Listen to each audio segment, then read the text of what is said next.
So welcome guys to Fantastic Programmer, and in this video we will see what is the difference between IPA, CPA, IRA, PRA. So these are the four exams conducted in TCS before joining or after joining.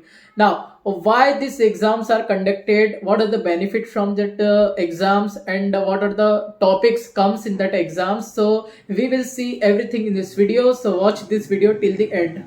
Now, firstly, we can see the IPA exam. What is IPA exam? IPA stands for Iron Protector Assessment that will held on the TCS offices. So there are two topics, two options are available: Java and Python. So the Java topics are KYT, Biz Skills, Unix UI, and the group 2 MCQs like SQL, PL/SQL, Java. So these are all the MCQs based on that topics, and there are two coding questions also. One is simple and one is complex one. Now the Python topics. The Python topics are also similar like the Java topics. The first groups are same. The second group, there are MySQL and Python. In the Java there are SQL and PL/SQL, and here is MySQL and Python. And the coding are same. If you choose this Python, so you have to do code in Python, and in Java you have to do code in Java. Now the next one, CPA and IRA exam. So सबसे पहले हम समझ लेते हैं what is CPA exam. So CPA exam is held from your home, from anywhere rather than TCS offices. And IRA exam. अब IRA exam क्या होती है? So IRA exam is the last chance for the incentive. IRA, अगर आपने CPA, IPA कोई सी exam clear नहीं किए है तो IRA exam is the last chance for the incentive. Okay, अब IRA होती कब है? सो IRA ज्वाइनिंग के थर्ड या फोर्थ डे होती है या फर्स्ट डे होती है. And for the pass out students the IRA exam is held 2 और 3 टाइम्स. ओके, 2 और 3 बार होती है for the pass out students के लिए, क्योंकि उनकी अर्ली ज्वाइनिंग होती है. 1 और 2 मंथ में उनकी ज्वाइनिंग हो जाती है ऑफर लेटर मिलने के बाद में.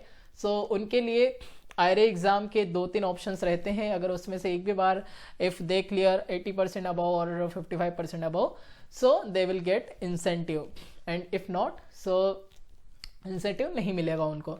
अब दोनों के टॉपिक्स सेम आते हैं CPA एंड IRA में. इसमें आ जाते हैं KYT, Biz Skills, UI, Unix, Java, PL/SQL and SQL.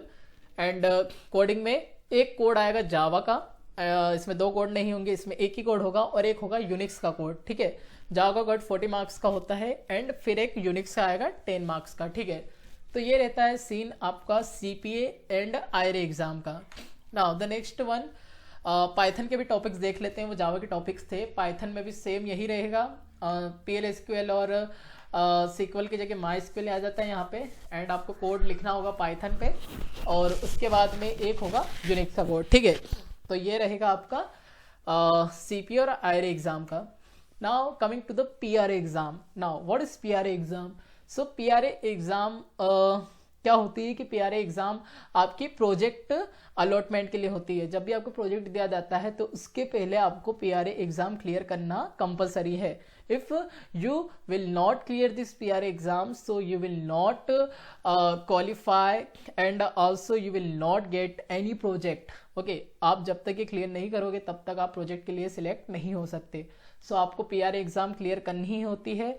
And PRA exam के लिए आपको मल्टीपल अटेम्प्ट दिए जाते हैं. आप जब तक PRA एग्जाम क्लियर नहीं करोगे तब तक आपको ट्रेनिंग से फ्री नहीं किया जाएगा. ठीक है, सो आपकी ट्रेनिंग चलती रहेगी जब तक आपका PRA एग्जाम क्लियर नहीं होता है.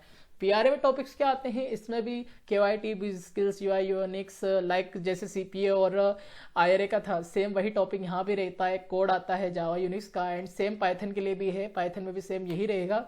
ठीक है, पाइथन का कोड आ जाएगा एंड यूनिक्स का आ जाएगा यहाँ पे. तो ये होता है PRA एग्जाम का सीन.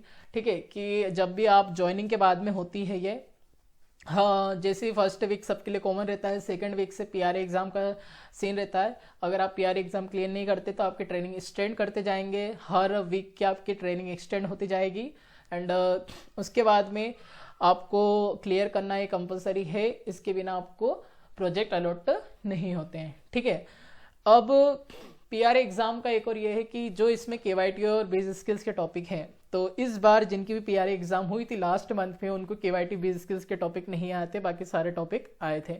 ठीक है। तो चेंजेस होते रहते हैं सिलेबस में, लेकिन मोस्टली जो टॉपिक रहते हैं वो यही रहते हैं, इनके अलावा और कोई टॉपिक्स नहीं आते हैं। So I hope your all doubts are cleared and you understand all the things why these exams are happen and so on.